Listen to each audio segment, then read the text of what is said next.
మొన్న నేను చూస్తున్నా గచ్చిబౌలిలో భూమి మీరు ఏం చేయొద్దని. అధ్యక్ష, దాదాపుగా 25 సంవత్సరాలు అనుకుంటా, 25 సంవత్సరాల క్రితం బిల్లీరావు అనే వ్యక్తికి, ఒక ప్రైవేట్ వ్యక్తికి, ప్రైవేట్ సంస్థకు ఆ భూమి కేటాయించారు. 25 సంవత్సరాల నుంచి ఏ రోజు కూడా సెంట్రల్ యూనివర్సిటీ దగ్గర ఆ భూమి లేదు. తెలంగాణ ఉన్న కంబైన్డ్ రాష్ట్రంలో 2006లో ఆనాడు కాంగ్రెస్ పార్టీ రద్దు చేసింది ఆ కేటాయింపు. అక్కడి నుంచి కోర్టు కేసులు జరిగినాయి. 2014లో తెలంగాణ రాష్ట్రం వస్తే 2024 వరకు 10 సంవత్సరాలు గత ప్రభుత్వం బిల్లీరావు నుంచి భూమి గుంజుకోలేదు అధ్యక్ష. నేను వచ్చిన వెంబడే సుప్రీంకోర్టు వరకు వెళ్ళి కొట్లాడి ఒక ప్రైవేట్కు ఐఎంజీ భారత్ అని ఒక ఫేక్ కంపెనీకి కేటాయించిందని ఆరోపణలు ఎదుర్కొంటున్న భూమిని సుప్రీంకోర్టులో కూడా కేసు గెలిచి ఆ భూమిని వెనక్కి తీసుకొని ఆ భూమిని ఈరోజు మనం అభివృద్ధిలో భాగంగా టీజీఐఐసి కేటాయించి అక్కడ ఐటీ కంపెనీలు ఇతర పరిశ్రమలు రావడానికి అవసరమైన లేఅవుట్ చేయండి అని చెప్పి ఈరోజు ఒక అభివృద్ధి కోసము ఒక కాంక్రీట్ ప్రపోజల్తో ముందుకు వస్తే ఈరోజు అక్కడ ఏదో రిజర్వ్ ఫారెస్ట్ ఉన్నట్టు, రిజర్వ్ ఫారెస్ట్లో అత్యంత ఏమంటారు జీవరాశులు ఉన్నట్టు, జింకలు పులులు సింహాలన్నీ ఆనే ఉన్నాయి అన్నట్టు, జింకలు పులులు సింహాలు లేవు అధ్యక్ష. ఆ చుట్టుముట్టుతో కొన్ని గుంటనక్కలు చేరి ఇట్లా వ్యవహరిస్తున్నాయి అధ్యక్ష. గుంటనక్కలకు గుణపాఠం చెప్తాం అధ్యక్ష. అది 100% developed area. We're also going to utilise for development.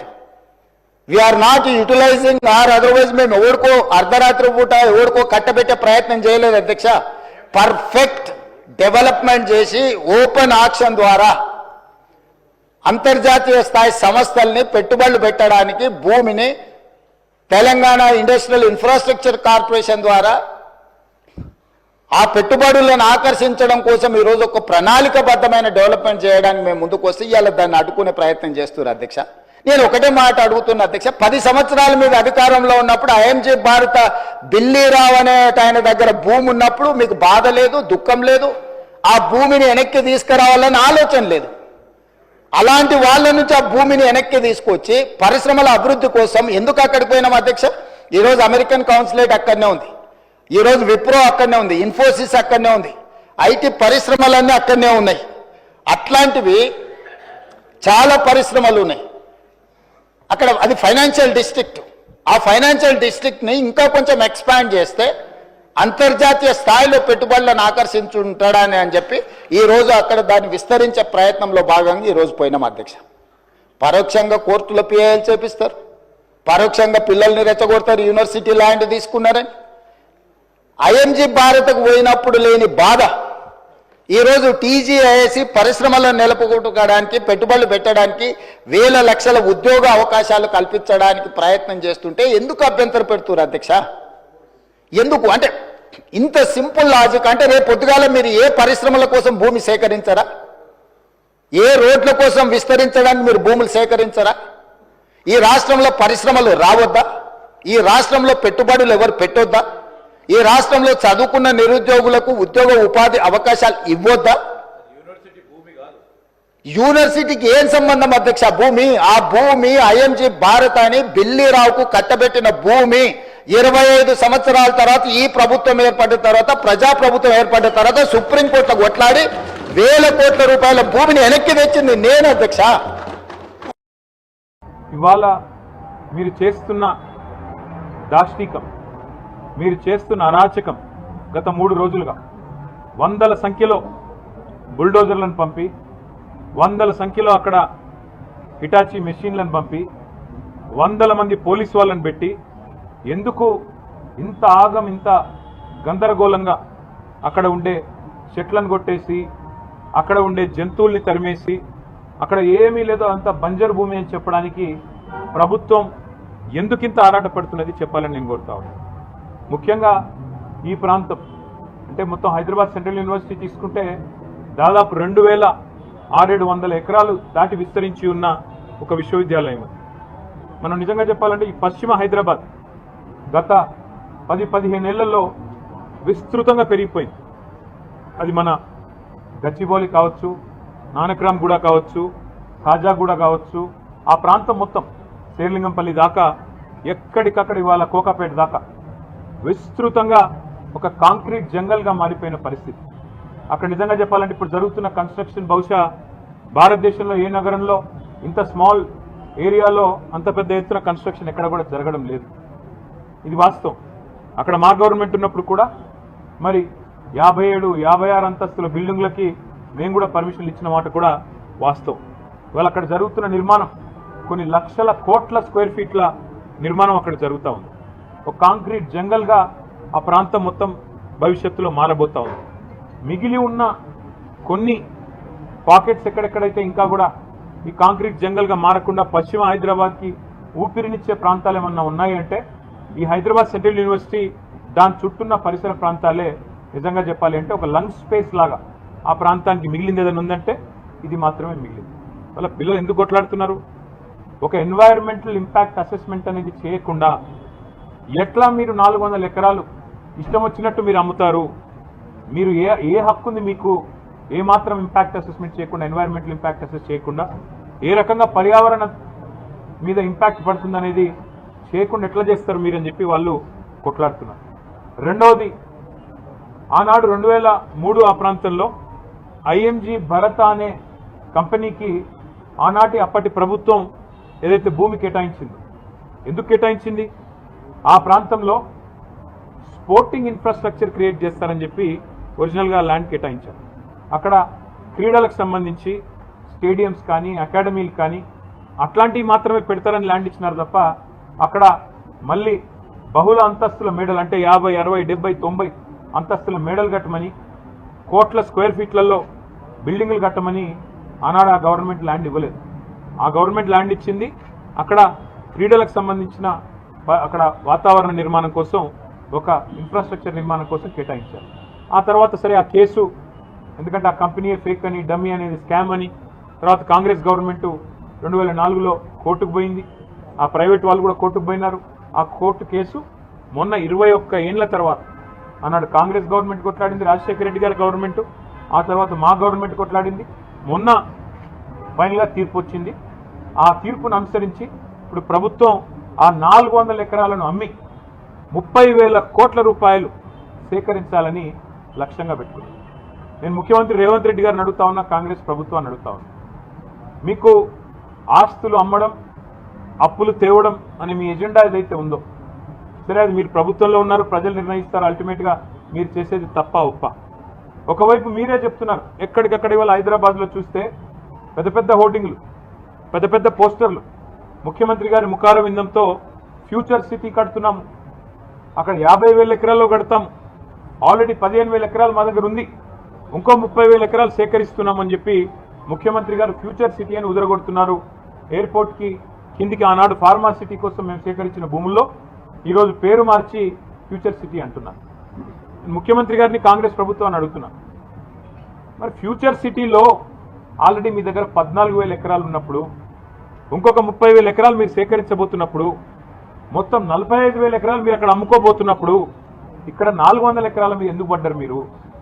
ఈ 400 ఎకరాల్లో నిన్న మొన్న మీరు చూసింటారు, వందల సంఖ్యలో మెషిన్లు పోయి అర్ధరాత్రి, నేను అడుగుతా ఉన్నా, మీరు ఒకటి ఆలోచన చేయండి, శుక్రవారం, శనివారం, ఆదివారం, ఈరోజు సోమవారం రంజాన్, ప్రభుత్వానికి తెలిసి 4 రోజులు కోర్టుకు సెలవులని, అందుకే ఇబ్బడి ముబ్బడిగా మెషిన్లను పంపి వందల సంఖ్యలో పోలీసులను పెట్టి అడ్డం వచ్చిన పిల్లలను ఇష్టం వచ్చినట్టు కొట్టి వాళ్లను ఆడపిల్లలను చూడకుండా బట్టలు జింపి ఒక దుశ్శాసన పర్వానికి తెరదీసి ఇంత అరాచకం ఏదైతే రేవంత్ రెడ్డి ప్రభుత్వం చేస్తున్నదో, మరి అక్కడ పక్షులు, అక్కడ నెమళ్ళు కేకలు పెడుతున్నాయి, గొంతు చించుకుంటున్నాయి, మాకు జరుగుతున్న ఈ అన్యాయం మీకు కనబడతలేదా, వినబడతలేదా అని చెప్పి రోధిస్తున్నాయి, ఏడుస్తున్నాయి. ఇది మీకు వినబడతలేదా రాహుల్ గాంధీ గారు? నేను అడుగుతా ఉన్నాను. పర్యావరణ ప్రేమికులు, దేశ స్థాయిలో, రాష్ట్ర స్థాయిలో ఉన్నవాళ్ళు, మేధావులు మౌనంగా ఎందుకున్నారని మేము అడుగుతున్నాం. చుట్టుపట్టి గుంజుకపోతే కాళ్ళు చేతులు ఉంటాయా, ఇరుగుతాయా అనేటువంటి ఒక భయానక వాతావరణం చూస్తాం. నేను బాధ అనిపిస్తుంది చూస్తుంటే, వీడియో చూస్తుంటే. గంట గుంజుకోపోతే అమ్మాయిలను పట్టుకొని గంట గుంజుకోపోతారా? ఈడ్చుకోబోతున్నారు. కనీసం మానవత్వం ముఖ్యమంత్రి గారికి, కనీసం వాళ్ళ భూములు అమ్ముకుంటారు, మా భూములు ఎందుకు అమ్ముకుంటారు అని చెప్పి ప్రశ్నించే ప్రయత్నం చేస్తే మీరు దొంగతనం లెక్క అర్ధరాత్రి దొంగల లెక్క జేసీబీలను 10 జేసీబీలు తీసుకుపోయి రాత్రి మొత్తం చెట్లు కొట్టేస్తారు, నిబంధనల విరుద్ధంగా భూమిని చదువు చేస్తారు. విద్యార్థుల యూనివర్సిటీకి పోయి మీరు ఏ అధికారంతో మీరు పోతున్నారు? మా భూములు, మా యూనివర్సిటీ భూములు అమ్మకండి అని చెప్పి ఆపే ప్రయత్నం చేస్తే వాళ్ళని గొడ్లను నేను చాలా బాధ అనిపించింది. నేను చూస్తుంటే ఆ చిన్న చిన్న అమ్మాయిలకు గుంజుకోబోతుంటే ప్రతి ఒక్కరు ఏడిచారు. ఆ వీడియోలు చూసినా ప్రతి ఒక్కరు ఏడిచారు. మానవత్వంలో మాత్రం ఏడిచారు. ఇక మానవత్వంలో కాంగ్రెస్ వాళ్ళు మాత్రం అది గొప్ప చెప్పుకుంటారు. వాళ్ళు 400 ఎకరాలు అమ్మి ఇవాళ మీరు రాష్ట్రాన్ని పాలిస్తారు, జీతాలు ఇస్తారు, మీరు పాలిస్తారు, అంతే కదా. ఎస్సీ భూములు అమ్మకుంటే ఇక పాలించే స్థితిలో లేదు తెలంగాణ రాష్ట్ర తెలంగాణలో కాంగ్రెస్ పార్టీ ప్రభుత్వం. ఎస్సీ భూములు అమ్మకుంటే తెలంగాణ రాష్ట్రాన్ని పాలించే స్థితిలో కాంగ్రెస్ ప్రభుత్వం లేదు. ఈ నెల గడవాలంటే ఎస్సీ భూములు అమ్మాలే, 1000 కోట్లు సంపాదించాలి, 50,000 కోట్ల దాకా సంపాదించుకోవాలి. ఈ నెల 40 రోజులు తెలంగాణ రాష్ట్రాన్ని పాలించాలి. నెక్స్ట్ వాళ్ళు ఇంకో భూములు అమ్మాలి. అంటే రాబోయే తరాలకు ఒక గజం జాగ కూడా ఉంచే పరిస్థితిలో కాంగ్రెస్ పార్టీ ప్రభుత్వం లేదు. గజం జాగ ఉండే రాబోయే తరాలకు అన్నమేస్తారు. ఇక అంటే ఏవీవీపీ కార్యకర్తలను అడ్డుకుంటే ఆందోళన చేస్తే రాత్రి ఎత్తుకపోయారు, పోలీస్ స్టేషన్ లోపల కొట్టారు. ఏవీపీ కార్యకర్తలు 3 పోలీస్ స్టేషన్ లోపల కొట్టారు. ఒక కార్యకర్తను రాత్రి కూడా వదిలిపెట్టలే. అర్ధరాత్రి కొంతమంది వదిలిపెట్టారు, ఇంకో 2 కార్యకర్తలు రాత్రి కూడా వదిలిపెట్టలే. ఇంత ఘోరమైన అరాచకమా? బీఆర్ఎస్ పార్టీ కంటే ఎక్కువ అరాచకం ఇప్పుడు కాంగ్రెస్ పార్టీలో. ఇంత అరాచకం మంచి కాదు. ఇప్పటికైనా ఆ భూముల అమ్మకాన్ని వెంటనే నిలిపియాలని చెప్పి భారతీయ జనతా పార్టీ డిమాండ్ చేస్తున్నది. ఎవరైతే విద్యార్థుల మీద లాఠీచార్జ్ చేశారో, విద్యార్థులు కొట్టారో ఆ పోలీస్ అధికారులతో చర్య తీసుకోవాలి. ఫస్ట్ యాక్షన్ తీసుకోండి. మీరు విచారణ జరపాలి. మీరు హోమ్ మినిస్టర్ గానే చెప్తున్నాను నేను. మాకు విచారణ జరిపే అధికారం లేదు కాబట్టి మీకు చెప్తున్నాను నేను. ఇలా విద్యా కమిషన్ వేసారు, అర్బన్ నక్సల్ తీసుకొచ్చి విద్యా కమిషన్ వేసారు. మరి ఎడవేరు మీ నోర్లు ఎడవైనాయి? మిమ్మల్ని విద్యా కమిషన్ చైర్మన్లుగా, మెంబర్లుగా కాంగ్రెస్ పార్టీ ప్రభుత్వం వేసింది కదా. మీరు గతంలో ఉద్యమాలు చేశారు కదా. మీరు నక్సల్ సిద్ధాంతం కదా, మావోయిస్టు భావాజాలం కదా. మీరు ప్రజా సమస్యల్లో కొట్లాడతారు కదా, పేదల కోసం కొట్లాడతారు కదా, కొట్లాడిన వాళ్ళు అని చెప్పుకుంటారు కదా. మరి ఇలా ఎస్యూ భూములు అంతే ఈ విద్యా కమిషన్ చైర్మన్లు, మెంబర్లు మీ నోరు లేడమైనాయి. మీరు కాంగ్రెస్ పార్టీ ప్రభుత్వాన్ని ఎందుకు ప్రశ్నిస్తలేరు?